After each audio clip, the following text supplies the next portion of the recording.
ఓం సహనావవతు సహనౌ భునక్తు సహ వీర్యం కరవావహై తేజస్వినావధీతమస్తు మా విద్విషావహై. ఓం శాంతి శాంతి శాంతి. మనము అష్టావక్ర గీత గురించి విచారణ చేస్తుంటిమి. ఈ విచారణలో ఇప్పుడు సప్తదశో అధ్యాయం గురించి ప్రారంభిస్తున్నాం. జనక మహారాజు కొద్దిగా కఠినమైన వాక్కులైనప్పటికీ కూడా ఉన్న సత్యాలు కొన్ని డైరెక్ట్గా చెప్పేశారు. మనలో క్రియలు జరుగుతున్నాయి. అహంభావము, కర్తృత్వభావము, భోక్తృత్వ భావము, మనకన్నా బయట ఉన్న విషయాలలో ఉన్న ఆసక్తి, ఇవన్నీ కూడా మనలో ఉన్న అజ్ఞానాన్ని, మూర్ఖత్వాన్ని సూచిస్తున్నాయి. ఆ స్థితిలో ఉన్న వ్యక్తికి ఇలాంటి భేద బుద్ధులు ఏమీ ఉండవు. సత్యత్వ బుద్ధి అసలు ఉండదు. ఆఖరికి నేను ఈ శరీరంలో జీవించాలన్న కోరిక ఉండదు, ఆత్మహత్య చేసుకోవాలన్న కోరిక కూడా ఉండదు. కాబట్టి శరీర నిర్వహణం కోసము దానికి దీనికి ఎక్కడ పరాధీనతను స్వీకరించుడు, సర్వతంత్ర స్వతంత్రంగా ఉంటాడు అని నిన్న తెలుసుకున్నాము. ఇప్పుడు ఇంకా అలాగే ఇంకొంచెం ఉపదేశం చేస్తున్నాడు అష్టావక్రుడు. తేన జ్ఞానఫలం ప్రాప్తం యోగాభ్యాసఫలం తథా తృప్తస్వచ్చేంద్రియో నిత్యం ఏకాకీ రమతే తు యః తేన జ్ఞానఫలం ప్రాప్తం యోగాభ్యాసఫలం తథా తృప్తస్వచ్చేంద్రియో నిత్యం ఏకాకీ రమతే తు యః. తేన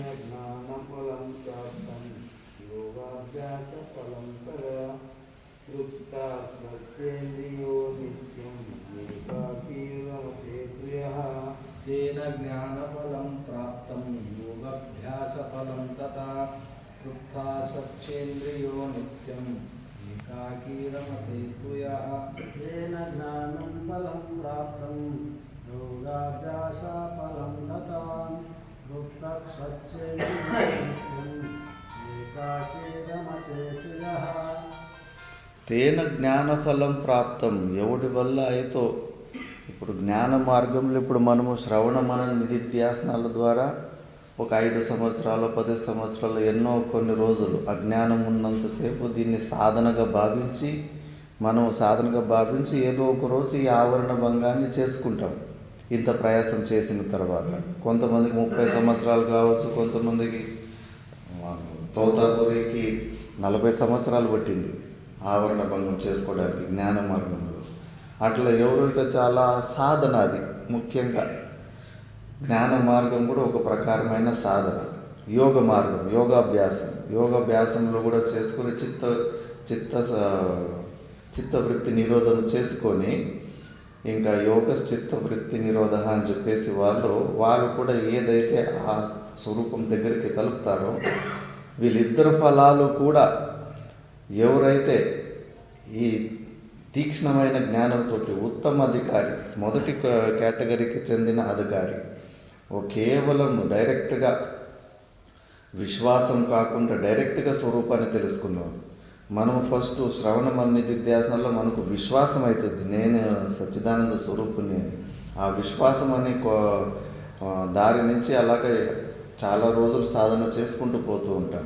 కానీ ఈ వ్యక్తి అలా కాదు, డైరెక్ట్గా తెలుసుకుంటాడు స్వరూపాన్ని.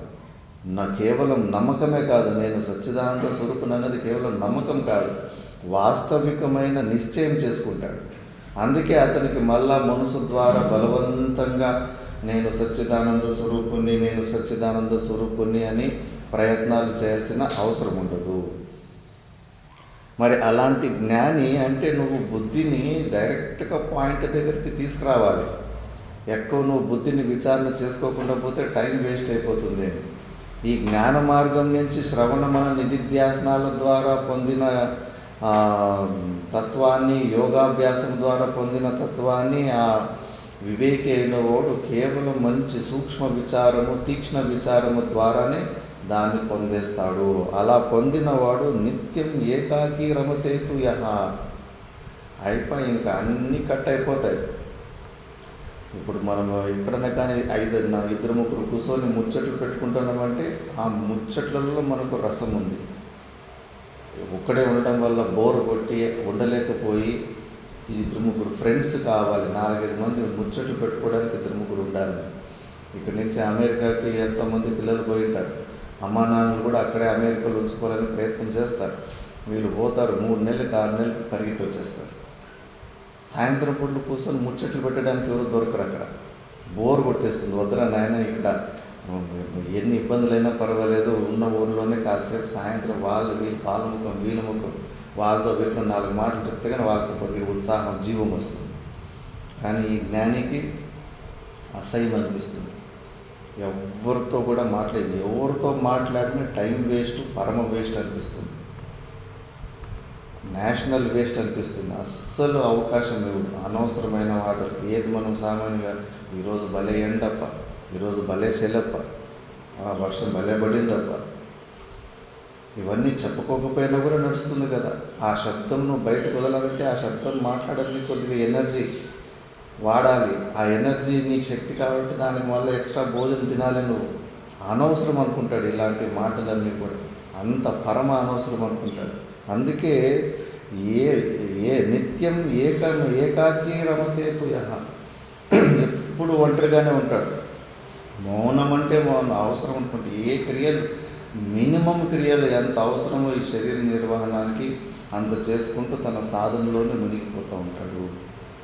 అలాంటి తత్వంలోకి వచ్చినా మన నారాయణ చైతన్య ఎవరితోటి మాట్లాడకూడదు అని అనిపిస్తూ ఉందా, మాట్లాడాలనిపిస్తుందా? మాట్లాడకూడదు అనిపిస్తూ ఉందా? మళ్ళీ ఇంకా ఇక్కడ పోవాలనిపిస్తుందా, వద్దనిపిస్తుందా? సో విచారం ఒకటి ఉండాలని, విచారం మీద కూడా ఒక రోజు రావాల. జ్ఞాన నిశ్చయం అయిపోయిన తర్వాత చాలా అనిపించాలి. ఏది విన్నది ఎన్నిసార్లు వినాలా, అయిపోయింది కదా, ఇంకా సైలెంట్గా నీ స్వరూపంలో నువ్వు ఉండాలి. సౌండ్ వినిపించకూడదు. అసలు నారాయణ చైతన్య ఆశ్రమంలో ఉన్నాడా లేదా అని నేనే అడగాలి. ఏమి అసలు సౌండ్ వినిపిస్తా లేదని. అట్లుంటే నువ్వు అంతర్ముఖి అయినావని.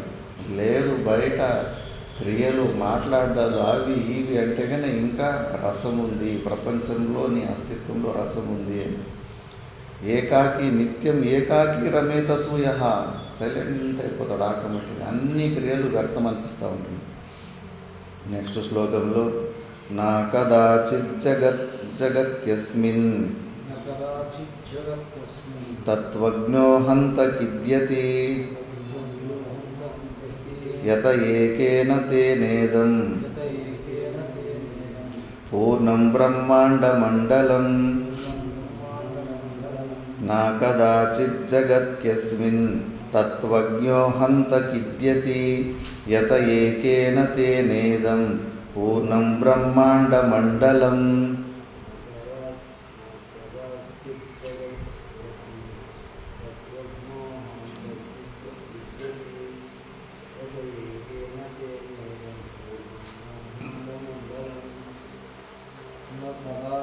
జగత్తస్మిన్ తత్వజ్ఞో హంత కిద్యతి యత ఏకేన తేనేదం పూర్ణం బ్రహ్మాండమండలం.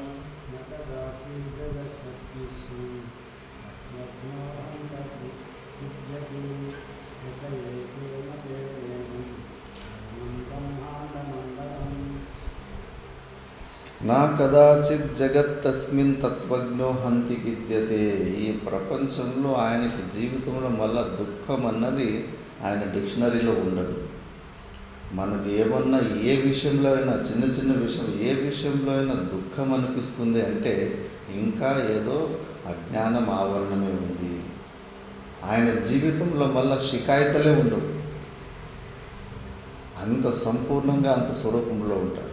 ఆలోచించండి, చోటా మహారాజు ఎట్లా ఆ శరీరాన్ని ప్రారంధానికి అప్పచెప్పేశాడు.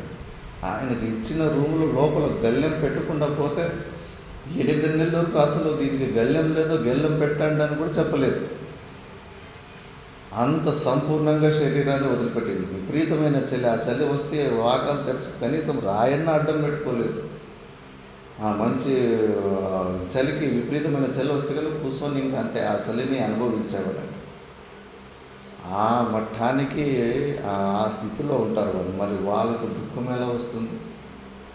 వచ్చిన దాన్ని ప్రతిదాన్ని అనుకూల పరిస్థితిని ప్రతికూల పరిస్థితిని కూడా అలా స్వీకరిస్తున్నప్పటికీ లేదా తిరస్కారం లేదు, స్వీకారం కావాలి, కోరి కష్టాలేం తెచ్చుకోలేదు. పక్కదారిలో ఉన్న ముళ్ళు తీసుకుని వచ్చి వాళ్ళ కాలు కిందకేం వేసుకోవడం లేదు. కానీ వాళ్ళ ముళ్ళ చోటికి ఆ కష్టాలు వచ్చినప్పటికీ దాని గురించి దాని తిరస్కారం కూడా లేదు. సంపూర్ణంగా ఈ శరీరాన్ని అట్లా ప్రారంధానికి వదిలిపెట్టేసి ఉంటారు. అలాంటి తత్వంలో ఉన్న వాళ్ళకి మళ్ళీ జీవితంలో దుఃఖం ఎప్పుడు టచ్ కాదు.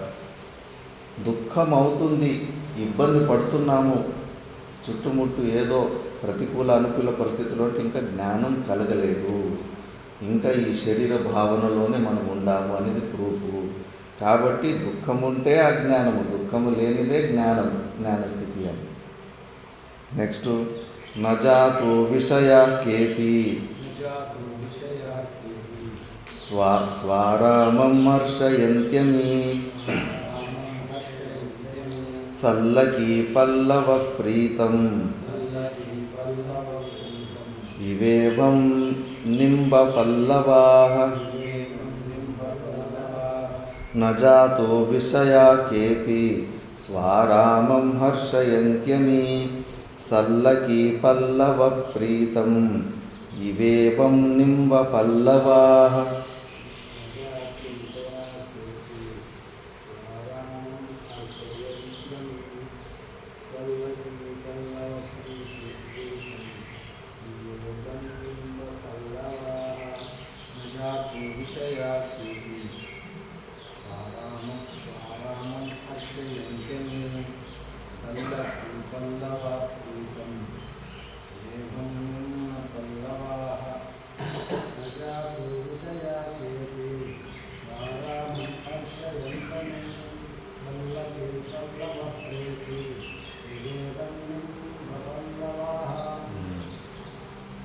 ఎలాగైతే ఏనుగకు సల్లకి పల్లవ అంటే సల్లకి అని చెట్టు పేరు, నిమ్మ చెట్టు ఆకల్లాగానే ఇంకొంచెం పొడుగా ఉంటాయి. అవి భలే తీయగా ఉంటాయి. మనుషులు కొరికినా కూడా తీయగా అనిపిస్తూ ఉంటుంది. అవంటే ఏనుగులకి చాలా ఇష్టం. ఆ ఆకుల మీద దాని రుచి చూసిన ఏనుగ మళ్ళీ వేపాకులు తిన్నీకి వస్తుందా? అసలు వేపాకులు ముట్టుకోదు. చేదంటే అసలు నచ్చదు ఏనుగు, వేపాకులు ముట్టుకోదు ఏనుగు.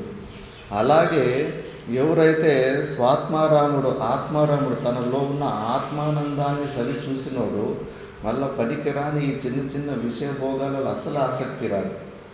ఈ విషయాలలో అన్ని దోషాలే ఉంటాయి, ఎంత విపరీతమైన దోషాలు. నీకు ఫేవరెట్ భోజనం ఏది? నారాయణ చైతన్యం ఇష్టమైన తిండి కానీ, తీపిలో కానీ కారంలో కానీ ముందు ఏది నీ ఫేవరెట్ భోజనం చెప్పు. అందరికీ ఒకటి ఏదో ఒకటి ఉంటుంది. పప్పన్నమో ఇది ఇప్పుడు జ్ఞానికి అట్లా దేని మీద మోహం ఉంటుందో అన్ని బయట విషయాల్లో ఎక్కడా కూడా ఇష్టం ఉండదు. తన ఆత్మస్వరూపంలో తప్పితే బయట ఏ విషయాలలో కూడా ఎక్కడా కూడా అతనికి మహత్వ బుద్ధి ఉండదు. ఇప్పుడు నీకు పప్పన్నములో ఉన్న ఆనందం తింటే ఆనందం ఎక్కువ వస్తుందా, నీ ఆత్మలో ఉన్న ఆనందం ఎక్కువ అనిపిస్తుందా? మరి నీ ఆత్మలో ఉన్న ఆనందాన్ని ఒకసారి రుచి చూసిన తర్వాత మళ్ళా ఆ పప్పన్నం కూడా చాలా చిన్నది అనిపిస్తూ ఉంటుంది. అందులో ఎన్నో దోషాలు ఉంటాయి. కాబట్టి ఆ స్థితిని పొందిన స్వాత్మారాముడు తన ఆత్మస్వరూపంలోనే తృప్తి పడుతుంటాడు. తను పూర్ణుడు, తన దగ్గర ఉండాల్సినవి అన్నీ సంపూర్ణంగా ఉన్నాయి. ఇంకేమి ఈ ప్రపంచంలో ఉన్న వ్యక్తుల దగ్గర కానీ, ప్రపంచంలో కానీ, ఈ శరీరంతో కానీ నాకు అయ్యే రూపాయి ప్రయోజనం లేదని చెప్పేసి ఉదాసీనంగానే ఉంటాడు. దేంట్లో ఇన్వాల్వ్మెంట్ లేదు, రిజెక్షన్ లేదు, న్యూట్రల్గా ఉండిపోతాడు, రిలాక్స్ అయిపోతాడు. దాని తర్వాత యస్తు భోగేషు భుక్తేషు నా భవత్యదివాసిత అభ్యుక్తేషు నిరాకాంక్షి తాదృశో భవ దుర్బలః యస్తు భోగేషు భుక్తేషు నా భవత్యది వాసిత అభ్యుక్తేషు నిరాకాంక్షి తాదృశో భవ దుర్బలః.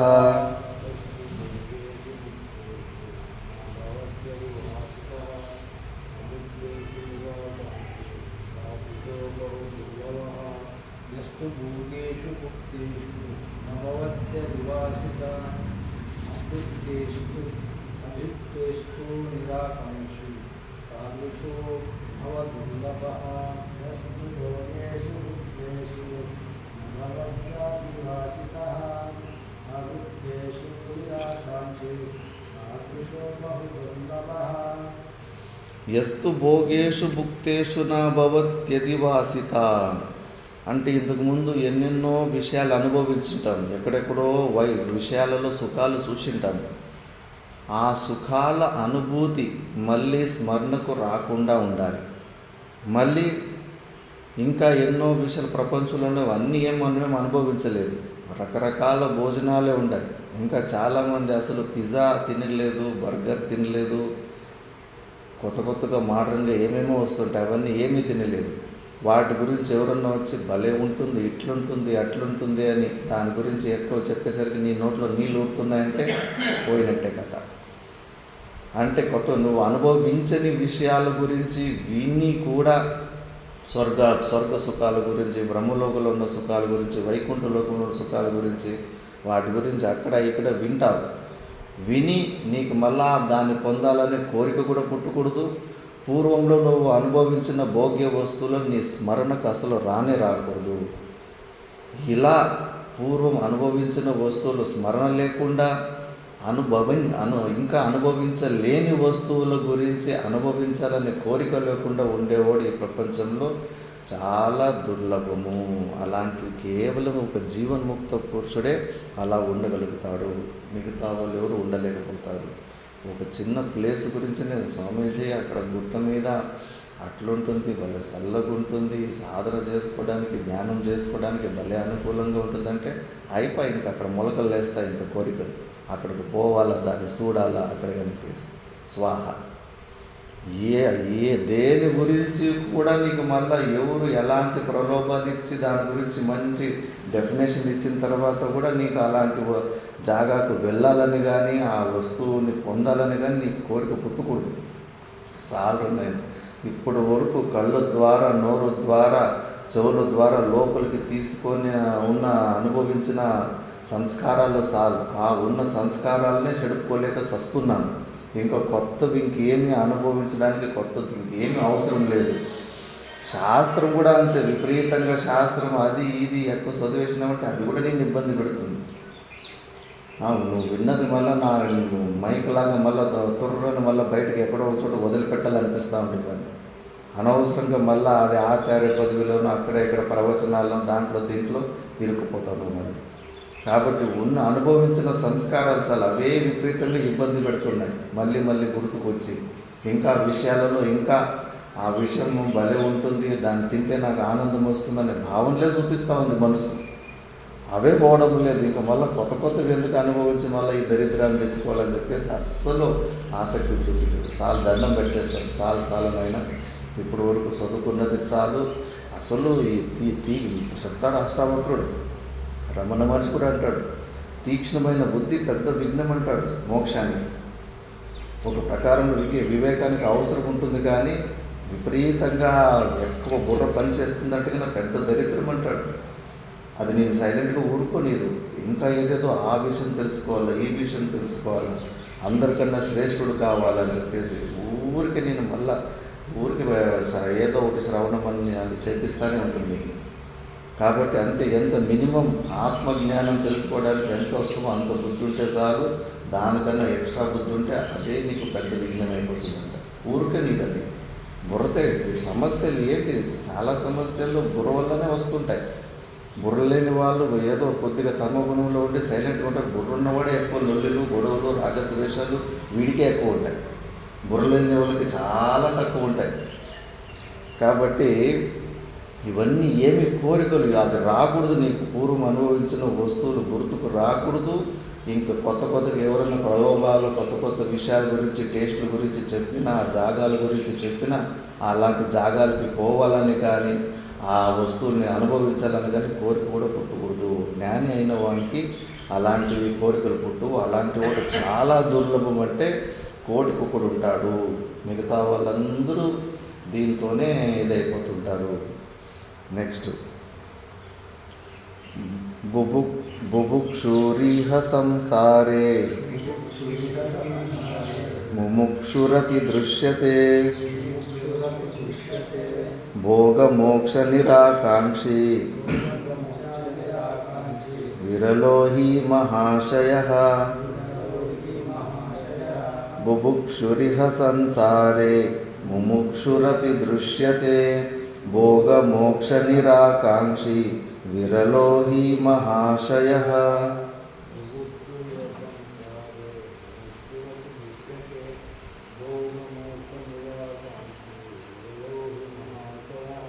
ముముక్షురిహ సంసారే ముముక్షురపి దృశ్యతే భోగమోక్ష నిరాకాంక్షి విరలో హి మహాశయః. బుభుక్షురిహ సంసారే ముముక్షురపి దృశ్యతే భోగమోక్ష నిరాకాంక్షి విరలో హి మహాశయః. బుభుక్షురిహ సంసారే ముముక్షురపి దృశ్యతే. బుభుక్షులు అంటే బయట ఉన్న భోగ విషయాలని పొందాలని కోరిక ఉన్నవాళ్ళు బుభుక్షులు. నాకు డబ్బులు కావాలా, నాకు ఆస్తులు కావాలా, నాకు ఇది కావాలని. వీడు కూడా కావాలని. శాస్త్రంలో అంటూ దరిద్రత ఏంటి అంటే కానీ డబ్బులు లేనిది డబ్బులు ఉన్న వాళ్ళని డబ్బులు లేనితనాన్ని చూసి దరిద్రం కాదు. 10 కోట్లు ఉంటూ కూడా నాకు ఇంకా కావాలనే భావన ఎవరికి వస్తూ ఉంటుందో ఆ భావన ఉన్నవాడే దరిద్రుడు అని అంటారు. ఎందుకంటే వాడికి 10 కోట్లు ఉన్న దాంతో తృప్తి లేదు కదా. అది నాకు వద్దు అనుకున్నవాడికి 10 రూపాయలు ఉంది మన దగ్గర, నాకు ఇంకేం వద్దు సార్లు ఇంతే అనుకున్నవాడు వాడు శ్రీమంతుడు అని శాస్త్రం చెప్తుంది. ఎందుకంటే వాడికి ఏమీ అవసరం లేదు. వీడికి అంత ఉన్నా కూడా ఇంకా కావాలి అనే భావన ఉంది కదా, వీడు దరిద్రుడు అని శాస్త్రం అంటుంది. అలాంటి వాడిని ముముక్షు అంటారు. ముముక్షు నేను మోక్షాన్ని పొందాలా, ఆత్యంతిక దుఃఖ నివృత్తి పరమానంద ప్రాప్తి పొందాలని. వీడిని కూడా వాడి జతలో నిలబెట్టేశాడు అష్టావక్రుడు. వాడెట్లా దరిద్రుడో వీడు కూడా అంతే దరిద్రుడు అని చెప్పేసి వాడికి అదేదో ఆస్తులు కావాలా డబ్బులు కావాలని వాడట్లా సస్తా ఉంటాడు. వీడు నేను మోక్షాన్ని పొందాలని వీడు చస్తా ఉంటాడు.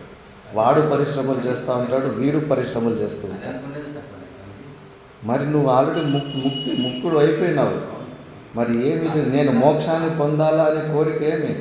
బలవంతంగా క్లాస్కి రావాలా, నీకు నిద్ర వస్తూ ఉంటుంది, నిద్ర పోనీకి లేదు, గురుగారు తిడతారు, తిట్టించుకోవాలా, ఉదయం 3 గంటలకి లేవాలా, ఎన్ని నియమాలు నిబంధనలు ఇవన్నీ పాటించాలా. ఇవన్నీ కష్టం కాదా? ఇంకా ఉత్తర భారతంలో ఎంత స్ట్రిక్ట్గా ఉంటాయో ఆశ్రమ నియమాలు అవి ఇవి. చచ్చిపోతారు, వారం రోజులు ఉండకుండా పారిపోతారు ఆశ్రమ నియమాలు తట్టుకోలేక. మరి ఇవన్నీ శరీరానికి క్లేశాన్ని ఉత్పన్నం చేస్తా లేదా? వీళ్ళు కూడా వాడి జతని వేసేసాడు అష్టావక్రుడు. వాడు దరిద్రుడు, వాడు సస్తాడు, వీడు సస్తాడు అని చెప్పేసి. నువ్వు ఆల్రెడీ మోక్షాన్ని పొందినావు. పొందిన విషయాన్ని సరిగ్గా తెలుసుకోకుండా పోయి మళ్ళా ఇప్పుడు ఆల్రెడీ కళ్ళద్దాలు నీ దగ్గరే ఉన్నాయి. లేదు అనుకొని నువ్వు పిచ్చోని లెక్కట ఆడ బాత్రూంలో ఎదుగుతాను ఎదుగుతానంటే, అరే నాయన ఇక్కడే ఉండారా నీ కళ్ళద్దాలంటే, లేదు నేను అక్కడే పోయి ఎదుగుతాను, నేను బాత్రూంలో ఎదుగుతాను, నేను ఆడ ఎదుగుతాను నేను ఏమనాలి వాళ్ళు? పిచ్చి కుక్క అనాలి కదా. పిచ్చి కుక్కలమే మనమంతా. అష్టావక్ర దృష్టిలో మనమందరూ పిచ్చి కుక్కలమే. ఉన్న సత్యాన్ని స్వీకరించలేక, సామర్థ్యం లేక, పాపమూట ఎక్కువ ఉండి అనవసరంగా పరిశ్రమలు పెంచుకుంటూ పోతున్నాం మనకి. అందుకే ఇద్దరిని ఒకే లైన్లో వేసేసాడు. అందుకే భోగ మోక్ష నిరాకాంక్షి విరలోహి మహాశయ. భోగ గురించి కానీ మోక్షం గురించి కానీ ఏ ఆకాంక్ష లేని మహానుపురుషుడు విరలోహి మహాశయ. వాడే కదా రిలాక్స్గా ఉండేది. నువ్వు మోక్షాన్ని పొందాలి అని కోరుకుంటే కన్నా ఫుల్ బిజీ అయిపోతావు ఆ మోక్ష సాధనాల వల్ల. ఎంత ఎడ్డితనం, ఎంత పిచ్చితనం, ఉన్న సత్యాన్ని స్వీకరించలేక మళ్ళీ దాన్ని పొందాలని ప్రయత్నం. ఇప్పుడు నా భార్యని పొందాలని నేను ప్రయత్నం చేస్తున్నానంటే కానీ ఏదో అర్థం ఉంది. నన్ను నేను పొందాలని ప్రయత్నం చేస్తున్నట్టు నువ్వు ఆల్రెడీ ఉన్నావు కదా. నీకు భిన్నంగా ఉన్న వస్తువులని ఏదన్నా పొందడానికి ప్రయత్నం చేస్తావు. నువ్వే అదిగా ఉన్నప్పుడు మళ్ళీ ఈ ప్రయత్నాలు ఏంటి? పిచ్చి పని కాకపోతే ఆ స్థితిలో నిర్వికల్ప సమాధిలో కూర్చుని ఎలా కూర్చోగలిగాడు? మనలాగా శ్రవణం ప్రయత్నాలు ఏదైనా చేస్తున్నాడా? ఉన్న సాధనాలన్నీ కత్తిరించుకున్నాడు కాబట్టి అంత శాంతంగా కూర్చోగలిగాడు. కంప్లీట్ సైలెన్స్కి వెళ్ళిపోవాలి. ఏ ఒక్క క్రియకు తావు ఇవ్వకూడదు. అన్ని క్రియలు అజ్ఞాన మూలకమే. శంకరాచార్య భగవాన్ అందుకే బ్రహ్మసూత్రులు చెప్పారు, సర్వే శాస్త్రాన్ని విధి ప్రతిషేధ మోక్ష పరాన్ని సర్వే అపి అవిద్యా ఆఖ్యం. ఇవన్నీ అవిద్యా ఫీల్డ్లోనే ఆపరేట్ అవుతున్నాయి.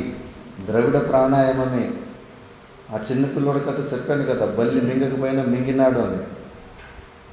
పోనీ చూడు, ఆలోచించు, ఆ మూర్ఖు పిల్లగాడు ముందుగానే ఈ సత్యాన్ని గ్రహించుంటే కన్నా వాడికి ఆరోగ్యం ఉండేది కదా. దరిద్రుడు సచ్చిన ఒప్పుకోడు వాడు. బల్లి లేదని పొట్టలో అంటే కన్నా వాళ్ళు డాక్టర్ని వాళ్ళు అబద్ధములు, వాళ్ళు మంచి డాక్టర్ కదా, వాళ్ళని తీసి పక్కన పెట్టేసింది. మనం కూడా ఆ దరిద్రునిలాగానే ఉండాలి. నువ్వు ఆల్రెడీ నిత్య మోక్షుడుగా నిత్య ముక్తుడు రా నాయన. నీకు బంధనం లేదు. నీకు నీ ఈ శరీరం, నువ్వు అనుకుంటే నీ శరీరానికి సంబంధం లేదు. ఈ శరీరం పడితే పడిని, సస్తే సరిని, ఉంటే ఉండని. నీకెందుకు ఆ లొల్లి? 8,50,00,000 మంది ఏమేమో తిప్పలు పడుతున్నారు, వాళ్ళ దుఃఖాలు, వాళ్ళ గురించి నీకేమైనా చింత ఉందా? ఈ శరీరాన్ని కూడా తీసి 850 కోట్ల మంది పక్కలో పారేసిడి. నీకు ఈ శరీరానికి సంబంధం లేదు, నువ్వు నిత్యముక్త స్వభావాన్ని అని శాస్త్రం చెప్తా ఉంటే ఆ మూర్ఖుడు పిల్లోడిలాగా మనం కూడా ఒప్పుకొని వస్తాలి. లేదు, ఇంకా నేను అజ్ఞానిని, నేనేదో చేయాలి, మోక్షం కోసం ఏదో చేయాలి. మళ్ళీ ఆ డాక్టర్, బుద్ధివంతున్న డాక్టర్ వచ్చి, అవును నాయన నీకు పొట్టలో బల్లి ఉందిరా అన్నట్టు, ఇప్పుడు అలాగా ఆ డాక్టర్ పోస్ట్ మేము ఆచార్యులు, గురువులు తీసుకుంటున్నారు. అవునరా నాయన నువ్వు అజ్ఞానివి, నీకు అంతఃకరణం ఉంది, నువ్వు సాధన చతుష్టయ సంపత్తులు చేయాలని నీ చేత కొన్ని పనులు చేపిస్తున్నావు. అప్పుడు నువ్వు నన్ను నమ్ముతున్నావు. నమ్మిన తర్వాత లాస్ట్లో మళ్ళీ ఏదో ఒక రోజు, ఇన్ని రోజులు నీకు అజ్ఞానం, ఆ జ్ఞానం తొలగిపోయింది, ఇన్ని రోజులు నీకు జ్ఞానం లేదు, ఇప్పుడు జ్ఞానం ఉత్పన్నమైంది. నువ్వు అవునవును జ్ఞానం వచ్చింది. అంత ఎడ్డి ఆటలు, పిచ్చాటలు కాకపోతే ఇంకేముంది? అష్టావక్రుడి దగ్గర అస్సలు ఒప్పుకోడు ఇవన్నీ. అంత పిచ్చోడు కాకపోతే మీ పాపమూట ఎక్కువ ఉండి ఉన్న సత్యాన్ని గ్రహించలేకపోతున్నారు. కానీ ఇది పెద్ద పిచ్చాట. ఇది శ్రవణమనం అంటే ఏమనుకున్నావు? ద్రవిడ ప్రాణాయామం. ఇది అవసరమేముంది? మన స్వరూపం తీసి పడేసాడు దాన్ని. ఈ రెండిటి ఆకాంక్షలు లేనివాడు వాడే నిజంగా శాంతంగా ఉంటాడు. ఇట్లా కళ్ళు మూసుకొని ఇట్లా ధ్యానం చేసేది ఎన్ని నాటకాలు చేస్తారు. నవ్వు వస్తుంది ఎలా అయితే. నువ్వు కళ్ళు మూసుకొని ధ్యానం చేస్తేనే నీ స్వరూపం ఉంటుందా? లేకపోతే పారిపోతుందా? నీ నుంచి వదిలిపెట్టేసి, నీ ఆత్మ నేను వదిలిపెట్టేసి వెళ్ళిపోతుందా? నువ్వు పడుకుంటే పారిపోతుందా? ఎన్ని నాటకాలు. వాళ్ళు వీళ్ళు ఏమనుకుంటారో, అయ్యో నేను ధ్యానంలో కూర్చుకుంటే వాళ్ళు వీళ్ళు నన్ను సాధన చేస్తాలేడు అనుకుంటారేమో, నేను పారాయణ చేయకపోతే వాళ్ళు వీళ్ళు నన్ను సాధన చేసుకుంటారు. అంత వాళ్ళకి వీళ్ళకి భయపడే నాటకాలు చేస్తున్నావు. నీ స్వరూపాన్ని సరిగ్గా తెలుసుకోలేదు. అవధూత ఎట్లుంటాడు? కాళ్ళ మీద కాళ్ళు వేసుకొని హాయిగా రిలాక్స్గా ఉంటాడు. ఇవన్నీ నియమ బంధనాలకు, ఆ రేషింపులలాగా మనలాగా బంధనంలో నియమాలకి దానికి దీనికి అసలు తలవచ్చు. నిత్య తృప్తి వాడు, రిలాక్స్గా ఉంటాడు. ఏ సాధనలు ఆల్రెడీ, ఎందుకంటే స్వరూపం తనే ఉంటాడు కాబట్టి, అది దృఢ నిశ్చయం కలిగి ఉంటుంది కాబట్టి ఇవన్నీ పనికిరాని చేష్టలు ఏమీ చేయడు. కాబట్టి అలాంటి మహానుభావుడు చాలా విరలుడు అని చెప్తున్నాడు. నెక్స్ట్, ధర్మార్థ కామ మోక్షేషు జీవితే మరణే తథా కస్యాప్యుదార చిత్తస్య హేయోపాదేయత నహి. ధర్మార్థ కామ మోక్షేషు జీవితే మరణే తథా కస్యాప్యుదార చిత్తస్య హేయోపాదేయత నహి.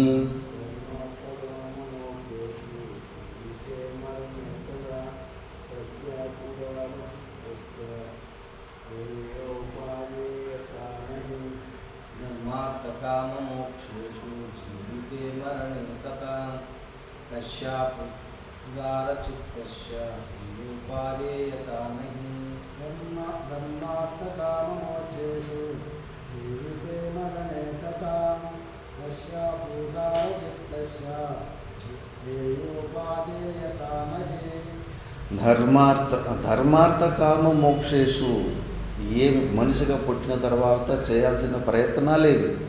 ధర్మం గురించి ప్రయత్నం చేయాలా, అర్థం సంపదల గురించి ప్రయత్నం చేయాలా, పైనున్న లోకాల కోసం వెళ్ళడానికి ప్రయత్నం చేయాలా, మోక్షం కోసం ప్రయత్నం చేయాలి. వీటి కోసం ప్రయత్నం చేయాలి. ఈ ప్రయత్నాలలో ఏదైతే శాస్త్ర విహితంగా ఏదైతే తన పాలకి ఏదైనా కర్తవ్యం వచ్చింటుందో అలాంటి దాంట్లో ఇతనికి దాన్ని చేయాలని కూడా కోరిక ఉండదు, చేయకూడదని కూడా కోరిక ఉండదు. కొద్దిగా మిడిమిడి వేదాంతం విన్న తర్వాత ఏదైనా గురువులు మళ్ళీ నువ్వు అది చేయంటే నాకేం అవసరమా, నేను మోక్షాన్ని పొందడానికి వచ్చినాను, నాకేమైనా అవసరమా, నాకెందుకు చెప్తారు సేవ, ఈ భావన కూడా ఉంటుంది. కూలి పనులు కూడా చేసినారు అవధూతలు. ఏదంటే అది ఫ్లెక్సిబుల్గా ఉంటారు. ఇది చేయాలా, ఇది చేయకూడదు అని లేదు. ఈ సత్యం వ్యావహారిక సత్యాన్ని తెలుసుకోవాలి. క్రియాద్వైతం ఎక్కడ భావాద్వైతమే ఉండాలి. క్రియాద్వైతం అయితే దెబ్బలు పడతాయి నీకు. రామకృష్ణ పరమహంసలు కథ చెప్తాడు. ఒక గురు దగ్గరికి పోతే అన్నింటిలోనూ పరమాత్ముడు ఉన్నాడు కాబట్టి నువ్వు అంతా పరమాత్మని దర్శనం చూసుకోవాలని. మళ్ళా వాడు గోడలకి చెట్టులకి అన్నిటికీ నమస్కారం చేస్తున్నాడు.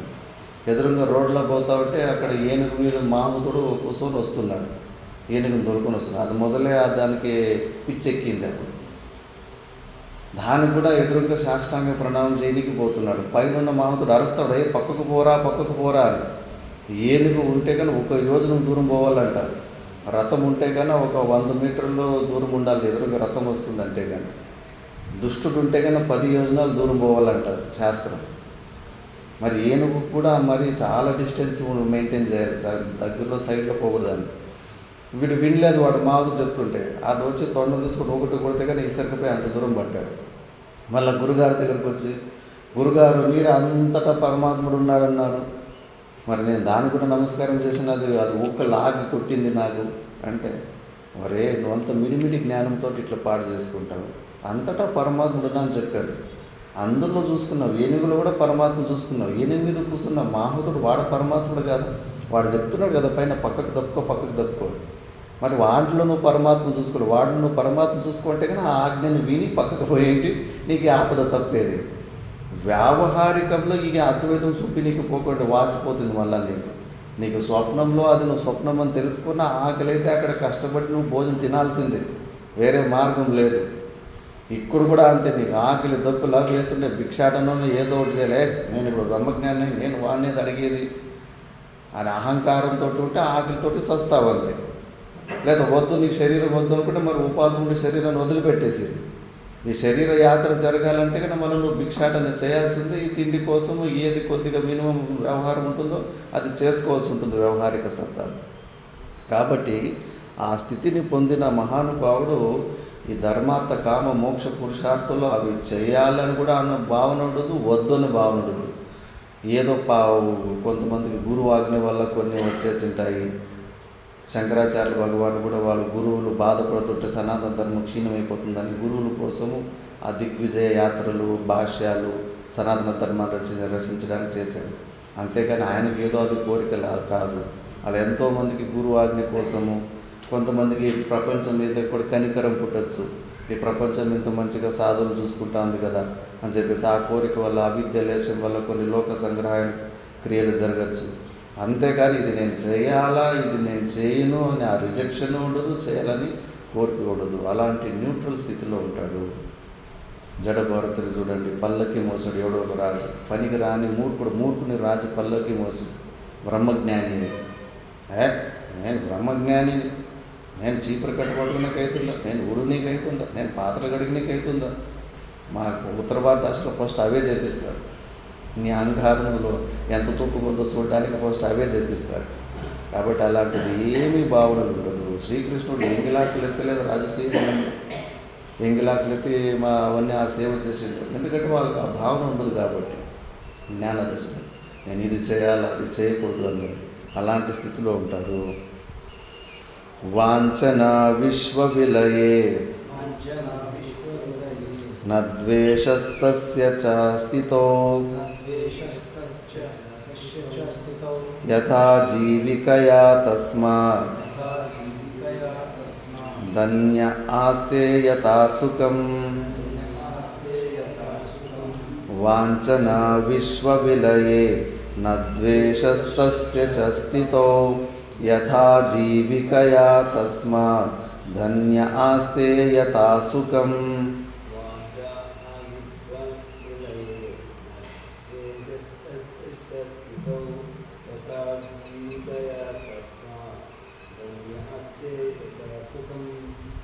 వాంఛనా విశ్వవిలయే న ద్వేషస్తస్య చ స్థితౌ యథా జీవికయా తస్మాత్ అన్యే ఆస్తే యథా సుఖం. వాంఛనా విశ్వవిలయే న ద్వేషస్తస్య చ స్థితౌ యథా జీవికయా తస్మాత్ ధన్య ఆస్తే యథా సుఖం. వాంఛన విశ్వవిలయే నా ద్వేషస్తస్య చ స్థితో. ఆ జ్ఞానాన్ని పొందిన వ్యక్తి ఈ ప్రపంచమంతా మాయమైపోవాలనుకోడు. చాలామంది ఆ ఎక్స్పెక్టేషన్ పెట్టుకుంటారు, నాకు జ్ఞానం కలిగితే కానీ ఈ ప్రపంచం నిజంగానే కనిపించకూడదు. ఎట్లా పగ్గము పాములాగా కనిపిస్తూ ఉందో, ఆ పగ్గం జ్ఞానం అయిపోయిన తర్వాత మళ్ళీ అక్కడ పాము కనిపించదు. అలాగే ఈ ప్రపంచం కూడా మిథ్య కాబట్టి నాకు జ్ఞానం అయితే కానీ ఈ ప్రపంచం ఎవరు ఏమీ కనిపించకూడదు. వీళ్ళంతా కనిపిస్తున్నారు కాబట్టి నేను ఇంకా అజ్ఞానాన్ని ముద్ర వేసుకుంటాను. అలా కాదు, ఇది సోపాధిక అధ్యాసం. ఇది ఉపాధి ఉన్నంతసేపు కనిపిస్తూనే ఉంటుంది ప్రతిదీ. దానికి అసలు బెదిరిపోడు. మరుభూమిలో సూర్యకిరణాలు ఉన్నంతసేపు ఇసుకలో నీళ్ళు ఉన్నట్టు కనిపిస్తున్నాయి. కనిపిస్తే కనిపించుకొని ఏం పిక్కుంటాయి మనది? అవేమైనా మన చేత పని చేయించేంత సామర్థ్యం పొందినాయా? అలాగే ఈ ప్రపంచం కనిపిస్తే కనిపిని, నా శరీర భావన కనిపిస్తే కనిపిని, ఇవన్నీ కనిపించినా కూడా అసలు అదరడు బెదరడు. ఉన్న ప్రపంచాన్ని అసలు అట్లే పోవాలి ఇట్లా ఏం ఎక్స్పెక్టేషన్ పెట్టుకోడు. తన స్వరూపాన్ని తెలుసుకొని తను సాక్షి భావంలోనే ఉంటాడు.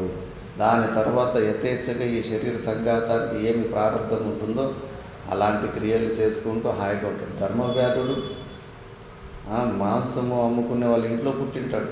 రోజు కత్తిరించాల, ప్రాణులు కత్తిరించి ముక్కలు చేసి. ఆ బ్రహ్మజ్ఞానం ఉన్న వ్యక్తి బ్రహ్మజ్ఞాని నేను అలాంటి నీచమైన పని చేస్తాను అని అనుకున్నాడా? ఆ జనంలో అమ్మా నాన్నలు ఉంటే మాంసం అమ్మిన డబ్బులతోటి అమ్మా నాన్నకు మంచిగా సేవ చేసుకున్నాడు. ఆయన శిష్యురాలే ఎంత గొప్పగా ఉంటుంది, మహాపతివ్రతగా ఉంటుంది. కౌశికుడు అని ఒక బ్రాహ్మణుడు ఉంటాడు.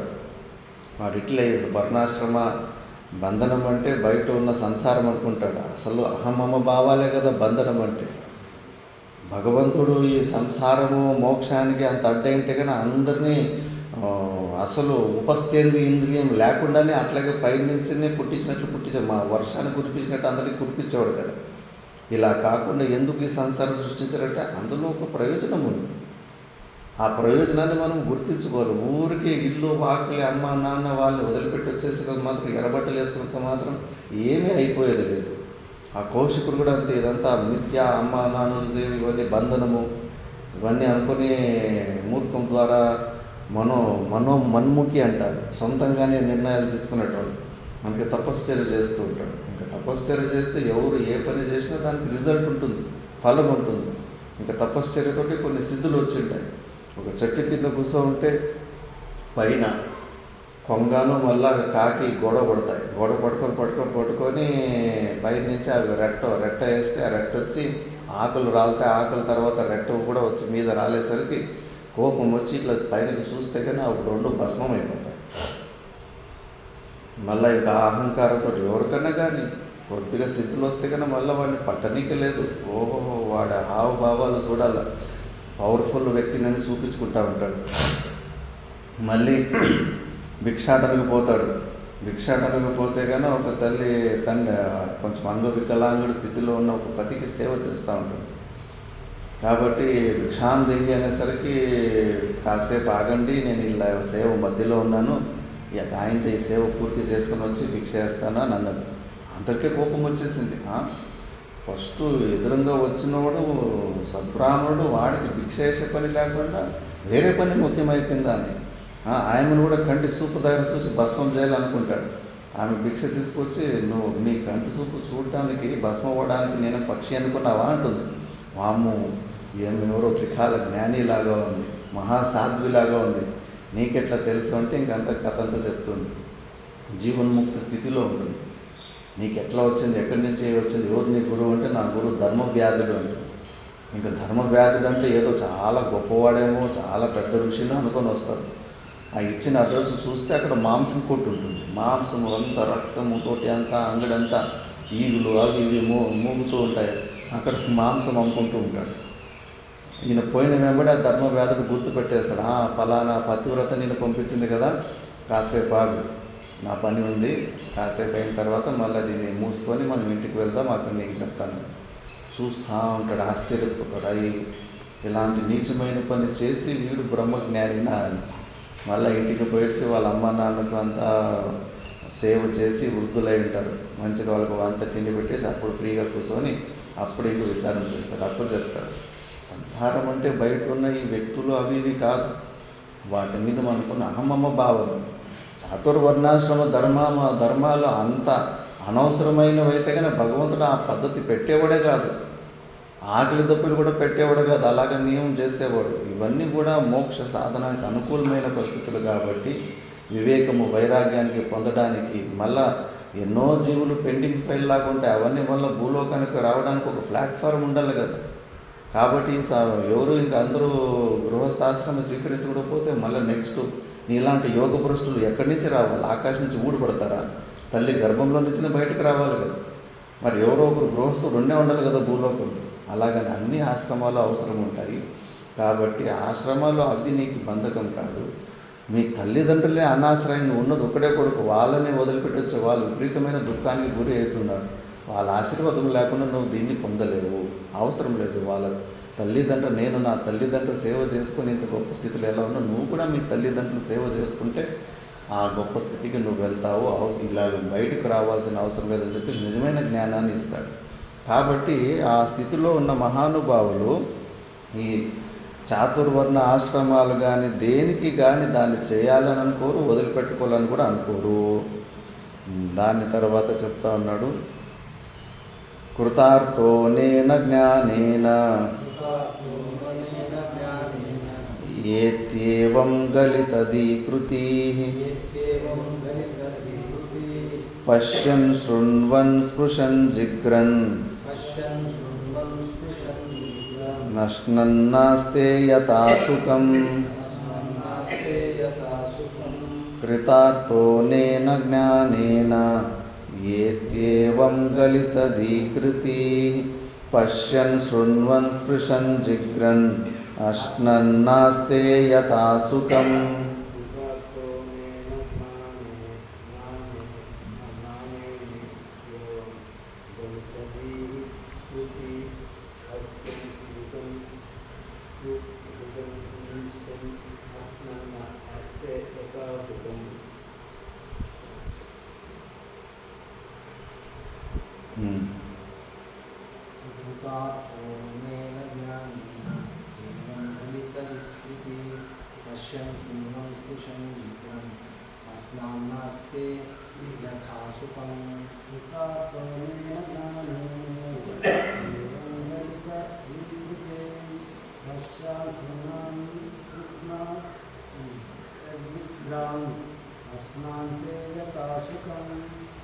కృతార్థో అనేన జ్ఞానేన, ఈ జ్ఞానం వల్ల ఎవడైతే కృతార్థుడైంటాడో, అంతర్ముఖి గలితదీహి అంటే అంతర్ముఖి అయిపోయి కృతార్థుడు, కృతి అంటే తృప్తుడైపోయి ఉంటాడో అలాంటి వ్యక్తి శరీరంలో క్రియలు జరుగుతున్నప్పటికీ పశ్చన్, ఆయన చూస్తున్నా, వింటున్నా, స్పర్శ చేస్తున్నా, స్మెల్ తీసుకుంటున్నా, ఎలాంటి క్రియలు చేస్తున్నప్పటికీ కూడా అవి ఏమీ అతనిలో ఉండవు.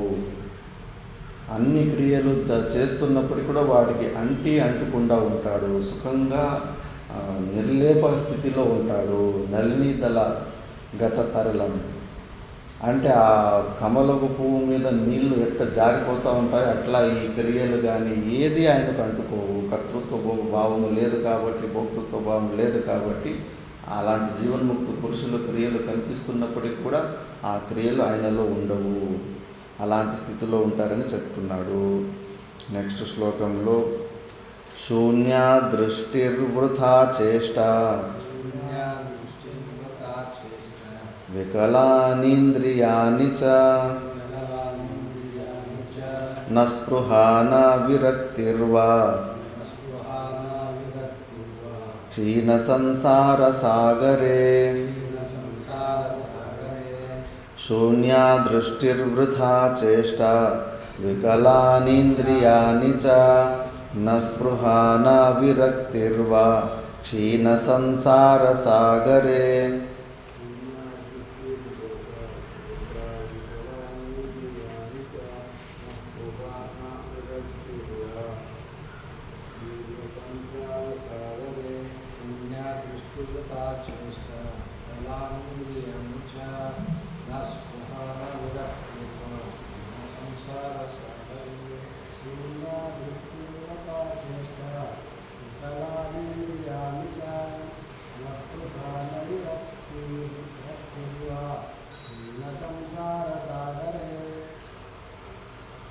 శూన్య దృష్టిర్వృథా చేష్ట వికలానేంద్రియాని చ. ఎవరికైతే ఈ సంసార సాగరంలో మొత్తానికి ఆసక్తులన్నీ క్షీణించిపోయినాయో, మళ్ళా న స్పృహ నా విరక్తిర్వా, ఏదో ఒక వస్తువులు పొందాలని కానీ అది పొందకూడదు అని కానీ ఏ భావన లేకుండా శుద్ధ పరమాత్మన భావంలోనే ఉంటాడో, అలాంటి వాడులో ఇంద్రియాలు చేష్ట లేకుండా అప్పటికే ఆ ఇంద్రియాలు చచ్చిపోయినాయని అనుకోవాలి మనము. చేష్టారాహిత్యంగా ఇంద్రియాలను ఊరికి చేతులు కాళ్ళు గోలకాలు చేష్ట చేస్తున్నట్టు మనకు అనిపిస్తుంటుంది, కానీ అతనిలో మాత్రం అలాంటి చేష్టలు ఏమీ జరుగుతూ ఉండవు. అది కేవలం మన ఆరోపమే అవుతుంది. అందుకే ఒక పురాణంలో ఒక కథ వస్తుంది. ఎవరో యమునా నదిని దాటడానికి ఎవరో ఒక ఋషి, అగస్త్యుడు మళ్ళీ ఎవరో తెలియదు, యమునా నదిని దాటాలంటే కానీ యమునా దగ్గర ఇది చేస్తాడు. శ్రీకృష్ణ పరమాత్ముడు అస్ఖలిత బ్రహ్మచారి అయితే ఈ గంగా నది నాకు దారియుడని అంటాడు. అటువైపు అంతా గోపికులు వాళ్ళు భక్తులు శ్రీకృష్ణ భక్తులంతా ఉంటారు. ఆ గంగా నది పక్కకు తప్పుకుంటుంది. అప్పుడే ఈ అగస్త్య దుర్వాస మహర్షి విపరీతమైన ఏదో ఒక పందెంలో విపరీతమైన భోజనం చేసి ఉంటాడు. మళ్ళీ అటుపోయి నుంచి మళ్ళీ అటువైపు నుంచి రావడానికి ఆ దుర్వాస మహర్షి అసలు ఒక్క చుక్క కూడా తినలేదు. తినకుండా ఉంటే కానీ యమునా నది నాకు దారి ఇవ్వని అంటాడు. మళ్ళా యమునా నది పక్కకు తప్పుకొని దారి ఇస్తుంది. అందరూ ఆశ్చర్యపోతాడు. కొండలు ఇప్పుడే తిన్నాడు ఈయన దుర్వాసుడు. ఈయనకు 16,000 మంది భార్యలు, 8 మంది అష్టభార్యలు ఉన్నారు. ఈయన అస్ఖలిత బ్రహ్మచారి, ఆయన అసలు ఏమి తినలేదు అని అంటారు. ఇదేంటిది ఆశ్చర్యం అంటే వాళ్ళకు కర్తృత్వ భోక్తృత్వ భావాలు లేవు కాబట్టి వాళ్ళ శరీరాల ద్వారా అలాంటి క్రియలు జరిగినా కూడా జరగలేదు అని, ఆ కర్మలు వాళ్ళకు అంటుకోవని. జీవన్ముక్త పురుషుడు కూడా అలాంటి స్థితిలో ఉంటాడు కాబట్టి అది జీవన్ముక్త స్థితి అని చెప్తున్నాడు. నెక్స్ట్, న జాగర్తి న నిద్రాతి నోన్మీలతి న మీలతి అహో పరదశా క్వాపి వర్తతే ముక్తచేతసః. న జాగర్తి న నిద్రాతి నోన్మీలతి న మీలతి అహో పరదశా క్వాపి వర్తతే ముక్తచేతసః.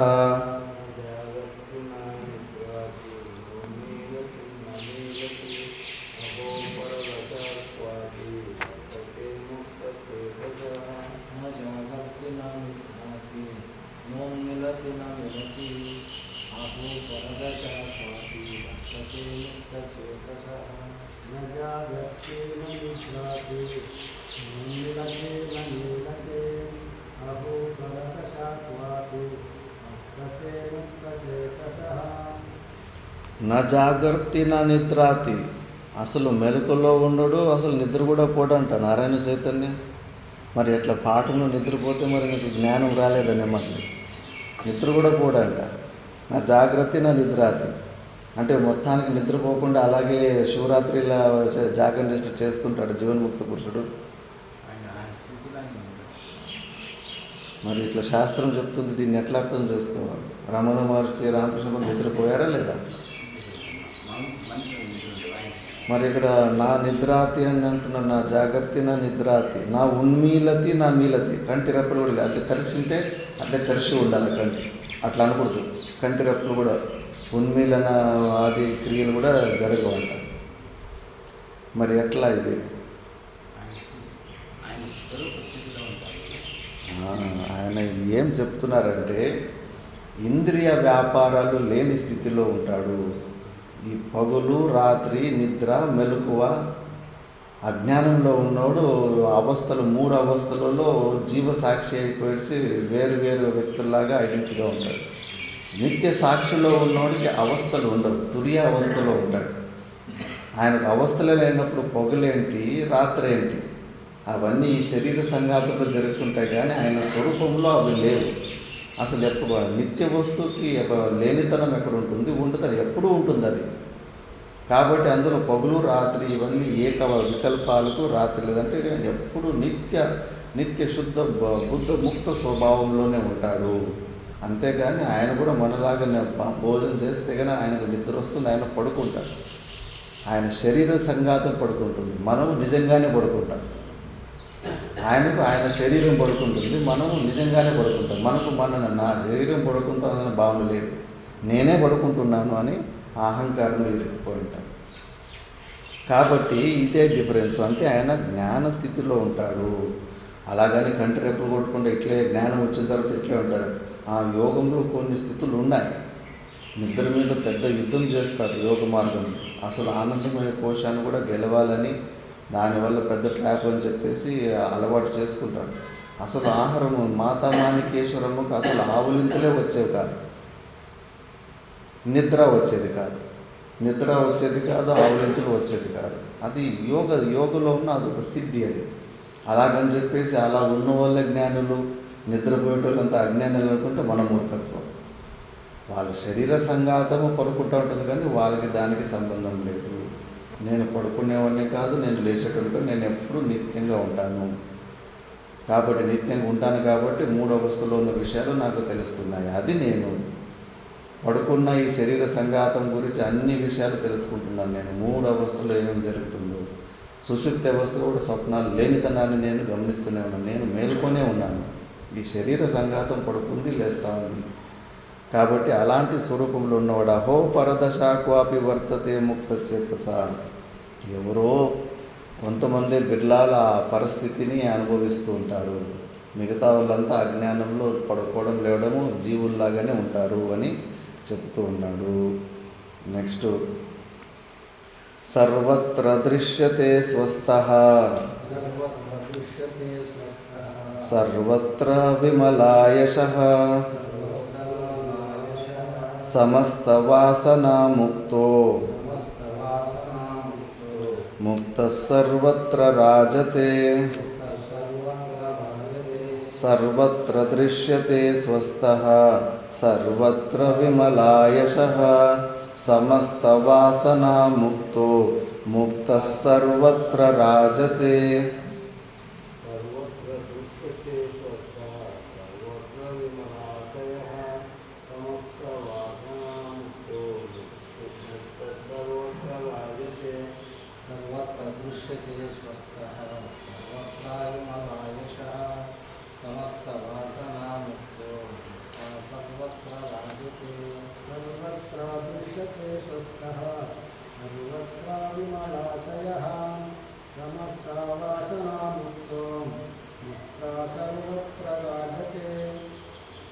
సర్వత్ర దృశ్యతే స్వస్థః సర్వత్ర విమలాయశః సమస్త వాసనాముక్తో ముక్తః సర్వత్ర రాజతే. ఆ జ్ఞానాన్ని పొందిన వ్యక్తి సర్వత్రా అంటే అన్ని క్రియలలో ఆయన శరీర సంఘాతంలో జరుగుతున్నప్పటికీ కూడా ఆయన ఆ జీవన్ముక్త స్థితిలోనే ఉంటాడు. వ్యాసుని తండ్రి ఎవరు? పరాశరుడు. పరాశరుడు బోట్లో ఉన్నప్పుడు కామ వికారం వచ్చిందా లేదా? మత్స్యగంధికి పరాశర ఋషికి పుట్టినోడు వ్యాసుడు, తెలుసు కదా కథ. ఆ క్రియ కామ వికారానికి సంబంధించిన క్రియ చేసినంత మాత్రాన పరాశరుడు అజ్ఞానినా? ఆ జీవన్ముక్తి అవస్థలో అదేదో ప్రారంధవశాత్తు ఇలాంటి వ్యాస భగవానుడు మహానుభావుడు ఉత్పన్నం కావాలంటే అంతటి పవర్ఫుల్ అయిన వీర్యము కూడా కావాలి కదా, అంత యోగ్యమైన తండ్రి కూడా కావాలి కదా. మరి అలాంటి మహాపురుషుల నుంచినే అలాంటి సంతానం కలగడానికి సాధ్యమవుతుంది. అది ప్రారంధవశాత్ అలా వాళ్ళ శరీరంలో క్రియలు జరిగిపోయినాయి. ఇప్పుడు ఎవరన్నా గురువు అలాంటి పని చేస్తే వాళ్ళు మీరు గురువుగా స్వీకరిస్తారా? మాట్లాడితేనే 1000 కథలు కట్టుకుంటారు. రూమ్లో పోయి నమస్కారం చేసుకుని వచ్చి ఒక 5 నిమిషాలు ఉండి వస్తేనే 1000 కథలు కట్టేసి ఉంటారు. అవన్నీ ఏమి సంబంధం ఉండదు. జ్ఞానంలో ఉన్న వ్యక్తికి. అల్లమ్మ ప్రభుకు కూడా సంతానం ఉంది. మొత్తం ఈ లింగాయత సాంప్రదాయానికి అందులో ఉన్న అందరు జీవన్ముక్త పురుషులకు ఆయన శూన్య సింహాసనాధిపతి. వ్యాస భగవానుడు వంశమే ఆగిపోతూ ఉంటే కన్నా మహాభారతంలో వచ్చి మళ్ళీ అలాంటి క్రియలు చేశాడా లేదా? అలాంటి క్రియలు చేశాడు, కాముకుడు అయిపోయాడు అని మీరైంటే కన్నా ఆయనను జైలుకి పంపించేవాళ్ళు వ్యాస భగవాన్, లేదా కట్లు తీసుకుని కొట్టేటోళ్ళు. అడగొప్పు తాతనే వదిలిపెట్టలేదట, కొట్టనీకి వచ్చిండ్రంట విరుపాపురం. అయ్య మామ అక్కడ ఉన్నప్పుడు ఏంటి అమ్మాయిలని సన్యాసి అమ్మాయిలని పట్టుకుంటావు, మా ఇంటి అమ్మాయిల్ని మేము నీతి ఉంచుకుంటామని చెప్పేసి కొట్టనీకి వచ్చిండ్రంట. పెద్ద పంచాయతీలు అయినాయంట అక్కడ. కానీ ఆ జ్ఞానులు ఎలాంటి క్రియలు ఏమి చేస్తున్నప్పటికీ కూడా ఆయన స్వరూప జ్ఞానం నుంచి ఆయన బయటికి రాడు.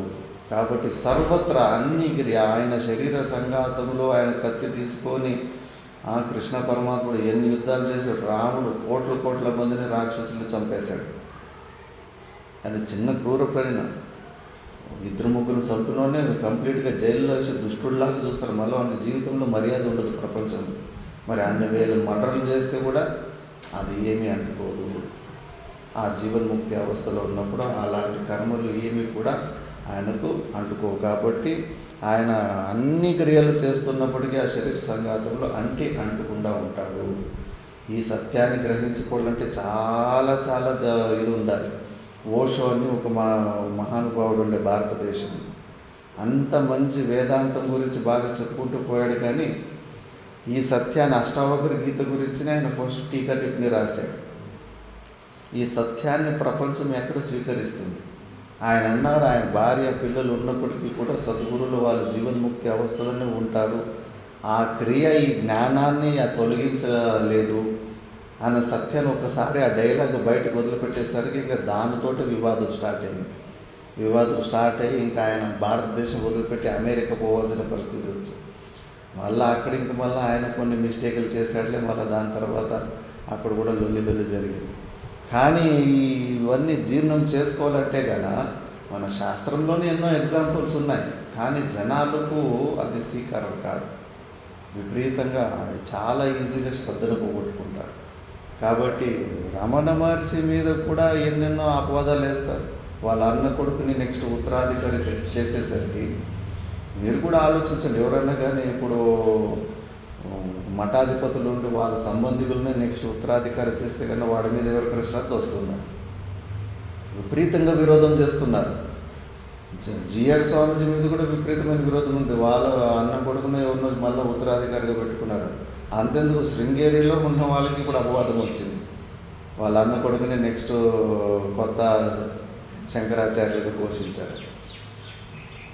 ఈ దరిద్రమైన మనసుకు అన్ని దోషాలు చూస్తుంది కానీ యథార్థాన్ని చూసే సామర్థ్యం ఉంటుందా? అన్ని ఇలాంటి ఉద్దేశాలు చూసి శ్రద్ధను పోగొట్టుకుంటూ ఉంటారు. అవి ఏ క్రియలు ఆ మహాపురుషుని శరీర సంఘాతంలో అలాంటి క్రియలు ఏదన్నా జరిగిందంటే అది ఏదో విశ్వ కళ్యాణం కోసం అనుకోవాలి. రమణ మహర్షి మీద సొంత శిష్యులు కేసు పెట్టారు. కోర్టులో సుమారు రోజులు కోర్టుకి తిరిగారు.